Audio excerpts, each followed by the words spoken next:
Assalamualaikum warahmatullahi wabarakatuh. Kami dari kelompok 8 yang beranggotakan saya Anissa Wiyawangmuda, NPM 14, dan teman saya Umi Snaini NPM 43, dan Apriliani Hasana NPM 48 akan mempresentasikan bab 8 mengenai perencanaan strategi.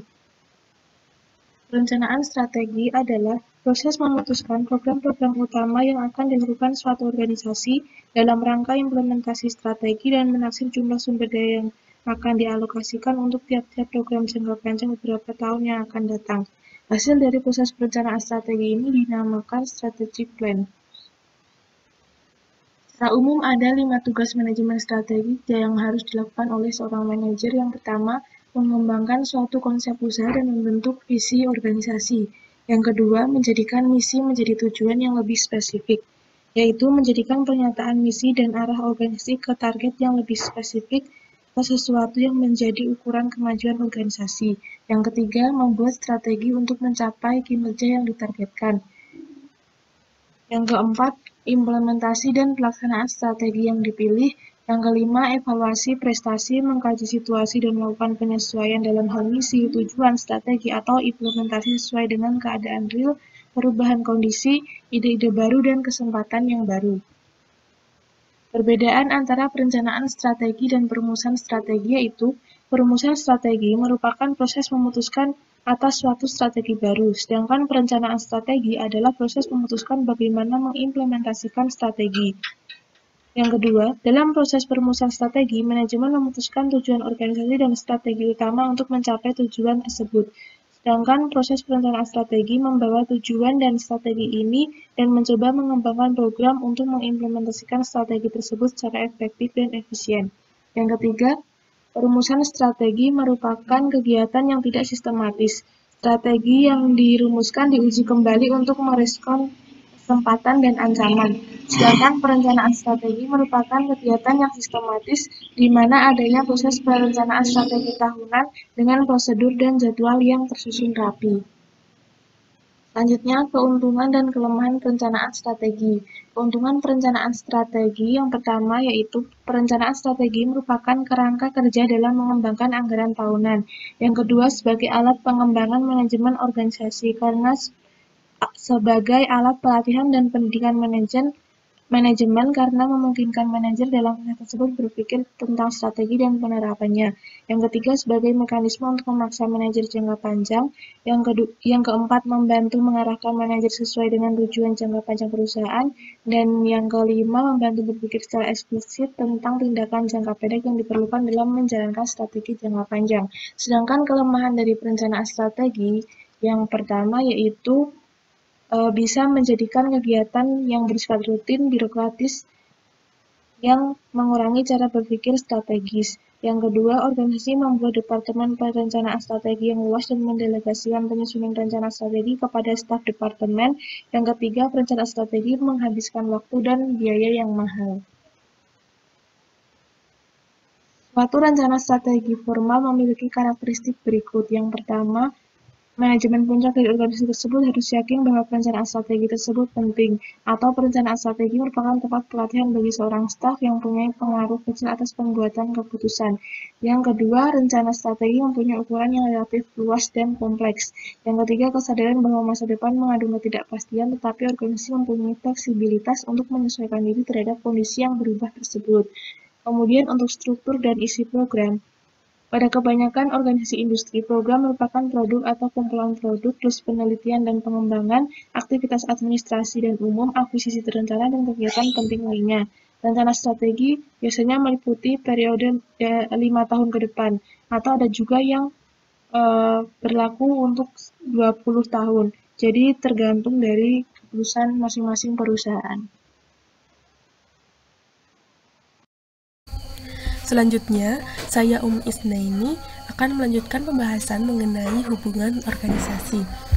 Jadi, di proses perencanaan strategi ini melibatkan manajemen puncak dan manajer unit usaha atau pusat pertanggungjawaban lainnya dengan dibantu oleh beberapa staf.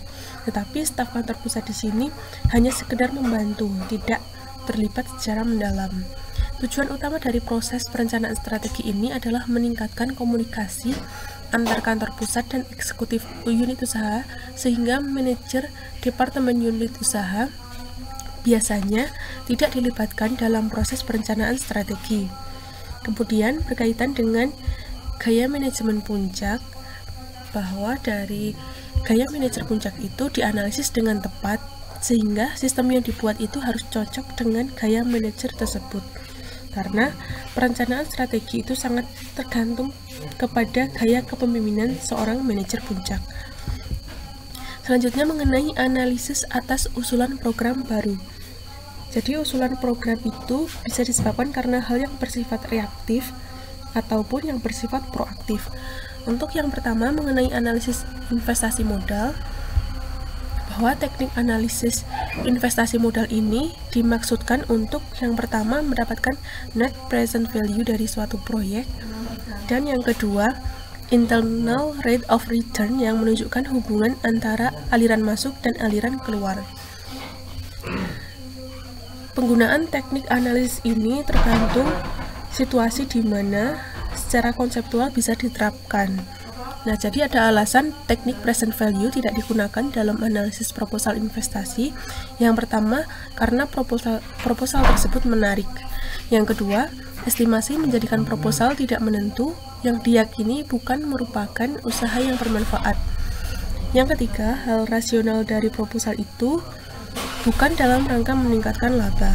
Dan yang keempat, tidak ada alternatif yang layak untuk melaksanakan program baru tersebut.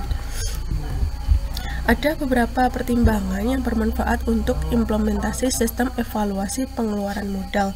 Yang pertama, menyiapkan peraturan. Nah, peraturan di sini berisi panduan pembuatan proposal dan kriteria umum disetujuinya proposal. Kemudian pertimbangan yang kedua, teliti kemungkinan terjadinya manipulasi. Nah, dalam pertimbangan ini sangat diperlukan keahlian mendeteksi manipulasi, sehingga proposal itu benar-benar layak secara ekonomis. Pertimbangan ketiga adalah gunakan modal atau teknik-teknik khusus. Di pertimbangan ini diperlukan pemahaman yang memadai terhadap modal-modal tersebut. Selain analisis investasi modal, selanjutnya adalah organisasi untuk analisis. Karena adanya kemajuan teknologi, sekarang ini ditemukan cara analisis usulan program menggunakan program software tertentu dari komputer, sehingga tidak ada jadwal tertentu untuk menganalisis suatu proposal investasi karena analisis dimulai setelah diterimanya proposal tersebut. Kemudian mengenai analisis program yang sedang berjalan, ada beberapa teknik yang diuraikan dalam analisis ini. Yang pertama adalah analisis rantai nilai atau value chain analysis. Jadi kerangka value chain ini bisa diartikan sebagai suatu metode untuk merinci suatu rangkaian dari bahan baku hingga produk akhir yang digunakan oleh langganan menjadi kegiatan strategi yang relevan untuk memahami perilaku biaya dan perbedaan sumber daya. Di konsep value chain ini menyoroti dalam 3 bidang peningkatan laba. Yang pertama berkaitan dengan pemasok. Nah, kaitan dengan pemasok ini sebaiknya diatur sedemikian rupa sehingga bisa menguntungkan perusahaan maupun pemasok. Yang kedua, kaitan dengan pelanggan juga harus dibentuk agar saling menguntungkan antara keduanya. Yang ketiga, kaitan proses dalam value chain dari suatu perusahaan. Nah, di kaitan ini secara eksplisit mengakui bahwa kegiatan individu dalam perusahaan itu tidak berdiri sendiri tetapi saling bergantung. Kemudian, di dalam analisis value chain ini terdapat activity based costing atau biasa disingkat dengan ABC. Dalam sistem ini, activity diartikan sebagai pusat biaya dan pemicu biaya itu diartikan sebagai dasar alokasi. Jadi pada pusat biaya ini, biaya bahan baku langsung dikombinasikan dengan elemen biaya lainnya disebut dengan biaya konversi. Nah, biaya konversi ini adalah biaya tenaga kerja dan overhead pabrik. Dasar alokasi untuk masing-masing pusat biaya itu menunjukkan sebab terjadinya biaya tersebut. Nah, di masing-masing komponen overhead disebabkan oleh beberapa kegiatan. Selanjutnya yaitu kegunaan informasi ABC. Jadi ABC ini merupakan alat perencanaan strategi, bukan suatu sistem akuntansi. Dan apabila digunakan sebagai bagian dari proses perencanaan strategi, maka ABC ini akan menyediakan informasi yang bermanfaat. Dengan sejumlah perbedaan yang mendasar, maka informasi ini akan membawa perubahan pada kebijakan yang berkaitan dengan jalur produksi tertentu atau semua jalur produksi, kebijakan harga produk, keputusan menjual atau membeli, kebijakan menambah atau mengurangi produk, mengurangi kegiatan yang tidak memberi nilai tambah, dan lain-lain sebagainya.